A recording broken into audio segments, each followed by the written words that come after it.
las decisiones que pueda tomar Pedro Pablo Kuczynski sobre el inmueble que posee en la calle Choquehuanca. Ese es el tema principal de esta entrevista, pero quisiera también, por favor, apelar a su conocimiento para que nos diga cuáles son las implicancias o la relevancia, importancia que tiene esta sentencia que hemos conocido el día de hoy después de tanto tiempo, ¿no?, de espera, para que finalmente se haga justicia como la sentía la mayoría de peruanos, que estos terroristas no deberían volver a estar en las calles. La cadena perpetua que ha impuesto la Sala Penal Nacional era una sentencia que se esperaba, ¿no? Recordemos, o todos los peruanos recuerdan, que Tarata marcó un punto de inflexión. Así es. La costa, Lima, lejana de la lucha contra el terrorismo, pese a que ya nos asolaba el terrorismo, pero a partir de ese momento un cambio central que conllevó a la derrota de Sendero Luminoso. Esta es la segunda sentencia, porque hay una primera condena ya contra los autores materiales y esta ahora es la condena contra los autores mediatos. Entonces se complementa la historia y esperamos a leer la sentencia para poder valorar la parte de los argumentos. Por eso se trata de la cúpula de Sendero Luminoso. Sí, ahora, esta es una sentencia que podría ser apelada por alguna corte internacional, de derechos humanos. Esta es la primera instancia. De acá lo que viene es un recurso de nulidad y será o la sala permanente o la sala transitoria de la Corte Suprema la que revisará en última instancia esta sentencia. Estando en pleno desarrollo del proceso penal, es imposible pretender ir a la vía internacional. No creo que lo hagan sinceramente los abogados defensores y más bien van a luchar vía este recurso de nulidad lo que ellos estimen que haya que luchar. Claro, y los miembros del Comité Central que no están en este momento en prisión tienen que regresar a prisión. Por supuesto, por supuesto. Una vez que se dicta una sentencia, así exista una segunda instancia, la sentencia se ejecuta inmediatamente. Existe el principio de ejecución provisional de la sentencia. La cadena perpetua tiene que empezar a cumplirse, más allá que haya recursos de nulidad, y si hay personas que están fuera de la cárcel, se expedirán las órdenes de captura, que ya entiendo a estas horas ya se deben haber expedido, y habrá búsqueda nacional e internacional. Yo le decía que los peruanos esperábamos una sentencia como esta, justamente cuando hemos conocido hace relativamente poco tiempo de liberaciones de otros miembros de Sendero Luminoso o del MRTA. Y además porque de alguna manera cerramos un círculo que empezó con ese primer juicio contra Abimael Guzmán, pero que luego vino justamente una decisión de la Corte y nos obligó a revisar todos los fallos en torno a los cabecillas terroristas en el país. Digamos que hemos vuelto al punto, hemos terminado de corregir los errores que se pudieron detectar en aquellas primeras sentencias, lo que pasó con los jueces sin rostro, o los motivos que permitieron que la Corte, digamos, invocara al Estado peruano a reanudar los procesos. Creo que hay que ser justo con el derecho asumirá su responsabilidad y la política la suya. Si los procesos que hubo contra los terroristas fueron reabiertos, más que por cuestiones jurídicas, fue por una decisión política equivocada que antes el Perú nunca se defendía ante la Corte Interamericana. El Perú nunca ha defendido ni su legislación antiterrorista, ni ha defendido la forma como pudo luchar contra el terrorismo. Se ha cerrado o se está cerrando, porque ya los procesos penales por terrorismo son muy pocos, la parte judicial. Ahora lo que corresponde es cerrar la parte social, la parte histórica, hacer lo que la Comisión de la Verdad se quedó a la mitad. Más o menos se estableció la verdad con algunas discusiones, pero quedó la reconciliación. Quedó la reconciliación, y este sería el momento. Ya tiene que irse, porque la historia tiene que acabar en todos los aspectos, ¿no? Yo le decía errores que se pudieron cometer, pero usted más bien lo que dice es que aquí lo que faltó es que el país defendiera su legislación antiterrorista, que es igual y menos dura que la legislación del Patriota en Estados Unidos. También estamos celebrando el 11 de septiembre. Así es. O sea, lo que para otras partes del mundo fue comprendido y aplaudido, en el Perú fue perseguido por esta mezcla política que empaña mucho el entendimiento de la lucha contra el terrorismo. Correcto. Le pregunto ahora por el tema principal de esta entrevista, que es la situación de Pedro Pablo Kuczynski, la situación de su casa, porque entiendo que la Procuraduría ad hoc para el caso Lavallato es quien pide al juzgado impedir al presidente, al expresidente... Una orden de inhibición se llama. Orden de inhibición. Ese es el término correcto, ¿no? Ese es el término legal. Es una medida cautelar que recae sobre los temas patrimoniales menor que el embargo. Cuando no hay un estándar probatorio muy avanzado todavía para ir a un embargo, se busca la orden de inhibición, que es: te prohíbo vender sin autorización del juez, ¿no? Ese es el tema. O sea, podría vender, está abierta esa posibilidad, transferir, es más, hacer un anticipo de herencia. Esta orden de inhibición la hemos conocido a través de la prensa. Hasta ahora no ha sido notificada. Es más, por ahí he visto una página que ya tiene varios días la notificación. Nunca se nos comunicó el interés de la Procuraduría de que se le dé algún tipo de garantía. Es más, nos llama profundamente la atención porque la Fiscalía recién nos está pidiendo los documentos para acreditar el origen del dinero con el que se adquirió la casa donde vive el expresidente Kuczynski, y ahí vamos a acreditar que prácticamente la mayor parte del precio se pagó con un préstamo del Banco de Crédito. Así que origen ilícito ahí no hay pero ni un centavo. Claro, pero lo que dice la Procuraduría es que esto se hace en salvaguarda de que se pueda pagar al final del proceso la reparación civil. Pero ni siquiera hay proceso, Mávila, que ese es otro tema que vamos a discutir. Recordemos que en el caso del expresidente Kuczynski, una cosa fue el tema político que termina con su renuncia, donde se habla de corrupción, etcétera, y otra cosa es la historia judicial, donde todavía estamos en investigación preliminar. Ni siquiera hay un proceso abierto, porque la Fiscalía todavía sigue acopiando elementos de investigación. Mire, aquí tengo justamente la información adicional que alcanza la Procuraduría sobre este caso. Ellos dicen, es conveniente señalar que el pedido inicial fue realizado por el despacho del procurador ad hoc para el caso Jorge Ramírez. La solicitud data del 8 de mayo del 2018. ¿Usted sabía que desde el 2 de mayo se había presentado esas Absolutamente, ni la petición, ni nos han corrido traslado para poder intervenir, y menos la resolución. Yo la resolución la he conocido a través de la prensa desde el mediodía, y ni siquiera completa. ¿Y eso usted lo considera una violación del debido proceso, una falta de cortesía? Me preocupa que nuestro caso esté en medio de una guerra donde se enfrentan fuerzas políticas con el fiscal de la Nación, y en medio de esa guerra empiezan a aparecer estos temas. Porque si el jueves recién se nos vence el plazo que ha dado la Fiscalía para decirnos cómo han financiado la compra de esta casa, y si todavía no se vence el plazo para presentar la documentación, que hacen implementando medidas cautelares, porque que yo sepa, Pedro Pablo Kuczynski no se ha llevado ni una bicicleta. El patrimonio que tenía antes de ser presidente lo ha tenido durante el cargo y lo tiene hasta el día de hoy. Ya tenemos varios meses investigados. Entonces, estamos aceptando impedimentos de salida ilegales, aceptamos allanamientos ilegales, aceptamos que se incaute hasta la Biblia, y ahora, bueno, establecen esta orden de inhibición. ¿Hasta cuándo va a durar el fair play? Sin embargo, les sigo leyendo el documento de la Procuraduría. Como el caso se encuentra en etapa preliminar, como usted ha dicho, y la Procuraduría ad hoc aún no puede constituirse como actor para presentarlo directamente al Poder Judicial, el pedido nuestro es evaluado por fiscal del caso y este lo hace suyo para presentarlo ante el juez, quien es el que finalmente autoriza la orden de inhibición. Los pedidos de inhibición de los bienes de los investigados se hacen con la finalidad de que dichas propiedades no puedan ser transferidas a otras personas en aras de asegurar el futuro pago de la reparación civil. Entonces, ¿y usted cree que aquí ha habido una decisión política, o por lo menos la sospecha de una decisión política desde la Fiscalía? Me preocupa el contexto. Y además, para que haya una orden de inhibición, tienen que existir dos requisitos. Sería bueno que informen cuáles son los requisitos para ver si se han cumplido, que son dos concretamente.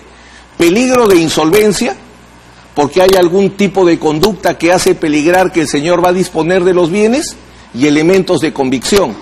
¿Qué elementos de convicción podrían sostener que existen si la Fiscalía recién nos ha pedido: por favor, acrediten ustedes de cómo es que han financiado la adquisición de este bien, y el plazo todavía no se vence? Entonces, definitivamente, por lo menos es sorpresivo. ¿Va usted a pedir explicaciones a la Procuraduría o al fiscal? Primero voy a esperar tener suerte de ser notificado. Y ya con la notificación, obviamente, eso sí llama la haremos el atención, ¿no? Que usted, que es el abogado de la defensa, no se haya enterado. Es más, tenemos un abogado que está en la Fiscalía participando en diligencias, o sea, llama poderosamente la atención. Claro, y lo que añaden es que esta sería una medida que luego facilitaría un embargo. Se solicita por parte de la Procuraduría teniendo en cuenta la etapa de investigación y los elementos de convicción que hay sobre el caso. Sí, pero es una medida razonable de acuerdo a él. Pero sería bueno que la Procuraduría por lo menos aporte un papel, una carta, un periódico a la investigación. Elementos de convicción. La Procuraduría no ha aportado hasta ahora un solo acto de investigación. De los pocos que hay, que Casi toda la investigación por ejemplo, debería haber aportado a la fecha? Bueno, alguno que exista. Mi patrocinado sostiene que es inocente y esa inocencia vamos a probar. Acá, ojo, una cosa es la condena política y otra cosa es la condena jurídica. Acá nadie se lava la boca y dice corrupto, corrupto, corrupto. Bueno, vamos a ver ahora pues que hay un caso de corrupción. ¿Cuál es el acto de función comprado? La Procuraduría hasta el día de hoy ni físicamente se ha presentado. Entonces, lo máximo que hacen es ir a acompañarnos en las diligencias. Para la defensa no ha lugar esta medida. No, puede existir, pero siempre y cuando haya los elementos. Primero vamos a notificarnos. Tenemos que ser en cualquier caso no conoce los elementos. Podrían existir, pero usted no los existe conoce. Ninguno. No existe. Porque el elemento de convicción tendría que haber sido aportado. Y señalo enfáticamente, la Procuraduría no ha aportado ninguna fuente de información a la investigación. Pero la Procuraduría dice que esto lo hace suyo un fiscal. No, es que una cosa es el pedido y otra cosa es el fundamento del pedido. Para que exista no solo basta, yo no puedo pedir una medida cautelar, tengo que acompañar elementos de convicción, así dice la ley. ¿Y eso usted está seguro que no? Total, es más, es un tema físico, no ha presentado ni un escrito. Ni siquiera para decir que estoy con una opinión distinta. A ver, pero ¿esto no es una falta al derecho? Bueno, estoy acostumbrado a que cuando hay este tipo de grandes al margen de que usted esté acostumbrado. Y la otra pregunta que quería hacerle, ¿cuál es la diferencia con el caso de los esposos Humala, por ejemplo? Bueno, en el caso del expresidente Humala, ya estamos con proceso penal, estamos con una investigación preparatoria muy avanzada en su primera etapa. Ahí sí se podría hablar de elementos de convicción, porque ya hay un proceso que existe. Pero en una investigación preliminar, es más, me gustaría que señalen cuál es el artículo del Código Procesal Penal que permite medidas cautelares en investigación preliminar. Invitaría, ya que les gusta informar. Yo no sé si Switcher nos ayuda, pero creo que la congresista Jenny Vilcatoma publicó en su cuenta de Twitter. Sí, he leído su Twitter. Lo vio, el documento, pero adjunta ella... Es muy veloz en el verbo, debería ser veloz leyendo la ley también. Pero adjunta un documento, que es el documento judicial. Quizá ahí podamos... La resolución, sí, exacto, pero en la resolución no dice nada. No hay nada. Es más, la invito, ya que le gusta leer, que vea en la resolución cuál es el elemento de convicción. Ese es justamente el documento al que hacíamos referencia. Ese es el único que conozco. Por el Twitter me estoy notificando ahora. Usted no conoce cuáles son los argumentos. Claro, entiendo, a ver si me quiero poner del otro lado, que de alguna manera... ¿Pero para qué te vas a poner al otro lado? No, pero le digo, para hacer un ejercicio de diálogo y de debate, que podría ser, tomamos esta medida porque de alguna manera reconocemos, en el caso de Humala no se tomó esta medida, se fue inmediatamente a la incautación de la vivienda. Una vez que había salido libre, bueno, esa es otra historia, no sale libre, pero le quita su casa. Tratando de hacer un paralelo, entiendo que un caso está más avanzado que el otro, o en otra etapa procesal, pero se criticó mucho la decisión de la incautación y el desalojo de los señores Humala de su casa, y se dijo se pudo haber apelado a una medida como esa. Ya había un embargo, entonces ¿para qué se iba a incautar? Evidentemente fue un acto arbitrario. En el caso del expresidente Kuczynski, lo que nosotros cuestionamos es lo siguiente. Primero, hay investigación preliminar. Segundo, no conocen nada de la casa. Bueno, salvo que se metieron, es lo único que conocen, habrán tomado fotos. Pero no hay ningún elemento de convicción respecto a cómo se obtuvo. Por ejemplo, toda esa casa fue obtenida con patrimonio, en el caso del presidente Kuczynski, antes que él sea funcionario público, 1. Y 2, la mayor parte con financiamiento del Banco de Crédito. Claro, pero la Procuraduría no podría asegurarse el pago de reparación civil con bienes de un investigado por actos de corrupción. Pero para poderse asegurar... ¿Al margen de cómo lo haya adquirido? Lo resumo a esto. Con este testigo y con este documento ya tengo una sospecha razonable que podría haber un acto de cohecho. A mí me parece que tal acto del ministro fue comprado. Yo invito a la Procuraduría que diga qué acto ministerial de Pedro Pablo Kuczynski fue comprado con soborno, como hipótesis siquiera, que lo imaginen. Hasta ahora la Procuraduría no ha dicho nada. Entonces, antes de preocuparse en la casa, primero tiene que preocuparse en incorporar información. Y los casos son particulares, porque también se argumenta que ya en otros casos se venían realizando adelantos de herencia de propiedades para burlar las pesquisas del caso. En el caso de empresarios, autoridades, empresarios, implicados en este caso que había la Procuraduría. Pero cada persona responde por su caso. Entonces, en el caso de Pedro Pablo Kuczynski, no hay un solo bien que haya tenido desde que se inició la investigación que él haya intentado mover. ¿Es un abuso, doctor Nakazaki? Yo te diría, no se trata de un abuso. Yo expreso una preocupación. ¿Es un acoso desde la justicia, un acoso político? Siempre me ubicaré en el centro. Yo no soy político. Pero usted citaba el contexto. Sí, es que el contexto me preocupa, porque hay una guerra, están peleando fuerzas políticas con el fiscal de la Nación, el fiscal de la Nación sale y dice, ahora les voy a dar una lección, la denuncia de Yufra, la denuncia del exministro Turner, la fiscalía nos dice, le doy hasta el jueves para que usted explique su información, aparece la orden de inhibición. O sea, esto suena más a represalia. Por eso le digo. Y nosotros no estamos peleando con nadie, que yo sepa, bueno, salvo con mis contrapartes. Yo peleo con mis adversarios en el proceso, con nadie más. El resto no es mi problema. ¿Ha escuchado los descargos del exministro Yufra? Bueno, sí, he estado escuchando. ¿Cuál es su opinión sobre ese caso? Bueno, ¿ahí hay tráfico de influencias o no? No, definitivamente. Pero no hay un exceso, digamos, en las atribuciones que tiene un ministro de Estado. Vamos a lo siguiente. Yo te invitaría a que revises las negociaciones entre congresistas y el Ejecutivo cuando se aprueban los proyectos de presupuesto para el presupuesto público. Y fíjate, los congresistas que aprueban los proyectos se obtienen con obras para su región. El soborno es una dádiva que se obtiene para el provecho personal.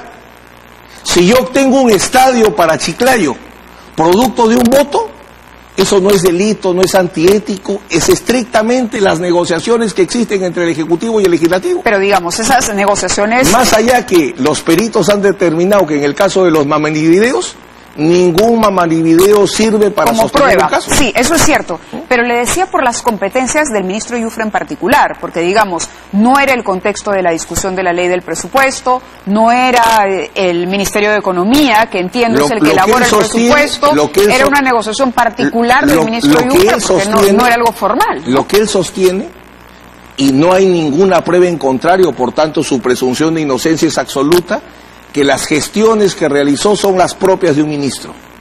En ningún momento se ha establecido que haya hecho un acto indebido. El problema es que una cosa es apreciar audios y videos respecto a una coyuntura política y otra cosa es en el tema penal. Por eso ya hay una investigación, en la investigación se irá estableciendo si eso no. Mencionábamos antes de salir al aire el caso del fiscal Hamilton Castro y quería también aprovechar su experiencia sobre eso. Yo lo estuve ayer hablando al fiscal Jiménez y al fiscal Castro defendiendo su posición de por qué se había archivado el proceso de colaboración eficaz del viceministro Cuba, que para ellos era una pieza importante en, digamos, los hechos de corrupción que se han registrado en el segundo gobierno aprista. Y ellos defendían mucho que el señor Cuba no había querido aportar, primero, reconocer delitos y en segundo lugar, confesar o revelar las fuentes del conocimiento. Me lo dijeron textual, esos eran los dos elementos. ¿Eso vale como explicación? A medias. A medias. A medias. O sea, si el aspirante a colaboración eficaz no se declara culpable, o sea, no reconoce que es delincuente, no puede haber colaboración eficaz. O sea, un inocente no puede decir, quiero terminar mi caso rápido y cojo el atajo. Eso no se puede. Eso no se puede. Pero lo que sí es aceptable es, yo soy culpable, pero no es asesinato, es homicidio simple.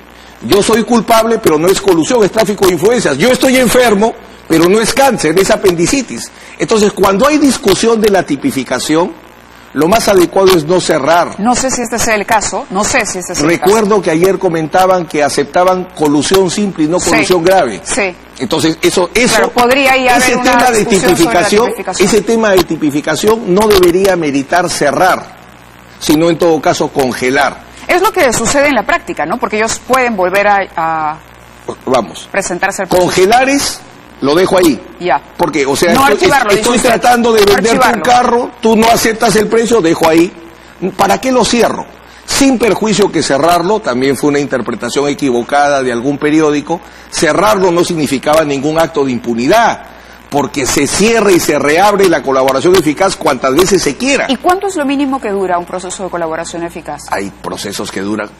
¿Cuánto duran las negociaciones? Depende de la complejidad de la negociación. Es decir, ese año y medio que el fiscal Vela decía habíamos perdido, lo podríamos recuperar si es que eso se resuelve. Sí, porque Rafael Vela, que es un gran aporte en este momento, él citaba el caso de Brasil y decía, si en Brasil fue menos tiempo, ¿por qué acá tanto? Pero no es justo. Porque en Brasil Marcelo Odebrecht recién entra a la colaboración eficaz cuando ya estaba condenado, cuando no tenía nada que hacer. Y viene, acá estoy yo con 70 ejecutivos. Correcto. Eso no se ha dado en el Perú, ¿no? O sea, correcto, no podrían exigirnos en la misma velocidad, obviamente. Muy bien, le agradezco mucho.